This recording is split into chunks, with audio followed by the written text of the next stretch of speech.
Breaking news చూస్తున్నాం. కర్ణాటక హిజాబ్ వివాదాన్ని దేశ సర్వోన్నత న్యాయస్థానం ఎటూ తేల్చలేదు. ఇద్దరు న్యాయమూర్తులు భిన్నమైన తీర్పులు ఇచ్చారు. హిజాబ్ పై కర్ణాటక ప్రభుత్వ నిషేధాన్ని కొనసాగించేలా ఆ రాష్ట్ర హైకోర్టు ఇచ్చిన తీర్పును సమర్థించారు సుప్రీంకోర్టు న్యాయమూర్తి జస్టిస్ హేమంత్ గుప్తా. ఈ వ్యవహారంపై సర్వోన్నత న్యాయస్థానంలో దాఖలైన అప్పీళ్లన్నింటినీ కొట్టివేయాలని ప్రతిపాదించారు. మరోవైపు ధర్మాసనంలో సభ్యుడైన జస్టిస్ సుధాంశు ధులియా ఇందుకు భిన్నంగా తీర్పు రాశారు. కర్ణాటక హైకోర్టు తీర్పును పక్కన పెడుతూ హిజాబ్ బ్యాన్ పై అప్పీళ్లను స్వీకరిస్తున్నట్లు పేర్కొన్నారు. ఇక భిన్నాభిప్రాయాలతో కూడిన తీర్పు నేపథ్యంలో విస్తృత ధర్మాసనానికి కేసును బదిలీ చేసే అవకాశం ఉన్నట్లు సమాచారం అందుతోంది.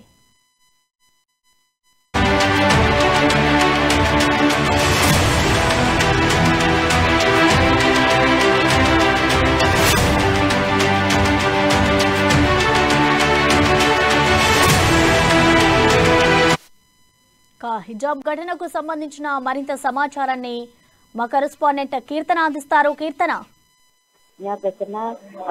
హిజాబ్ వివాదంపై సుప్రీంకోర్టు విచారణ జరిపించింది తెలిసిందే. దీనికి ఇద్దరు జడ్జిలు భిన్నాభిప్రాయాలు వ్యక్తం చేశారు. కర్ణాటక హైకోర్టు తీర్పును జస్టిస్ హేమంత్ గుప్తా సమర్థించగా దిలీప్ మాత్రం దీన్ని తోసిపుచ్చారని తెలుస్తుంది. కేసు విస్తృత ధర్మాసనానికి బదిలీ చేసే అవకాశం కూడా ఉన్నట్టుంది. అయితే విద్యా సంస్థలో హిజాబ్ ధరించడానికి కర్ణాటక ప్రభుత్వం నిషేధించిన సంగతి కూడా మనకి వరకు తెలిసింది. దీంతో దేశవ్యాప్తంగా హిజాబ్ కేసు తీవ్ర చర్చకు దారితీసిందని చెప్పవచ్చు. హిజాబ్ ధరించడాన్ని నిషేధించడంపై తీవ్ర నిరసనలు కూడా వ్యక్తమవుతున్నాయి. అక్కడక్కడ ఆందోళనకాలు దీనిపై ఆందోళన కార్యక్రమాలు కూడా చేపట్టిన సంగతి మనందరికీ తెలుస్తుంది. అయితే కర్ణాటక హైకోర్టు హిజాబ్ ధరించడాన్ని నిషేధిస్తూ తీర్పునిచ్చింది. దీనిపై సుప్రీంకోర్టు కూడా విచారణ జరిపింది. దీనిపై భిన్నమైన తీర్పు ఇచ్చింది ధర్మాసనం.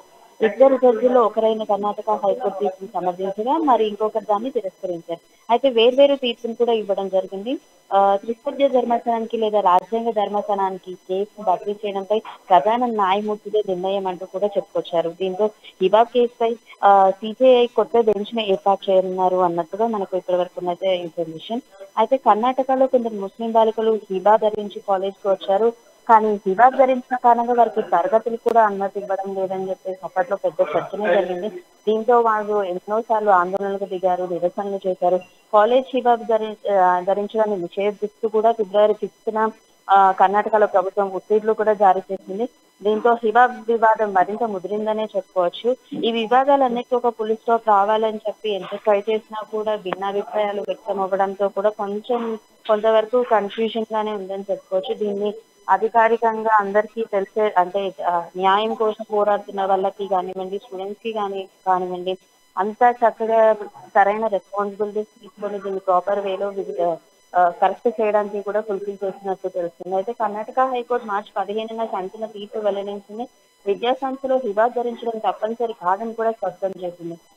కర్ణాటక హైకోర్టు తీర్పును సవాల్ చేస్తూ కూడా సుప్రీంకోర్టులో పిటిషన్ కలకాలు దాఖలు అయిందన్న సంగతి కూడా తెలిసింది. ఇక తాజాగా హిజాబ్ వివాదంపై ద్విసభ్య ధర్మాసనం ఎటు తేల్చలేకపోతుంది. ఇద్దరు జడ్జీలు భిన్నాభిప్రాయాలు వ్యక్తం చేయడంతో హిజాబ్ వివాదం మరింత వివాదంగా మారే పరిస్థితులు అయితే కనిపిస్తున్నాయి. ఇక ధర్మాసనానికి బదిలీ చేసిన తర్వాత ఎలాంటి కంక్లూజన్ రానుందో రానున్న కాలంలో తెలిసే ఛాన్స్ అయితే ఉంది. Right, thank you Keerthana.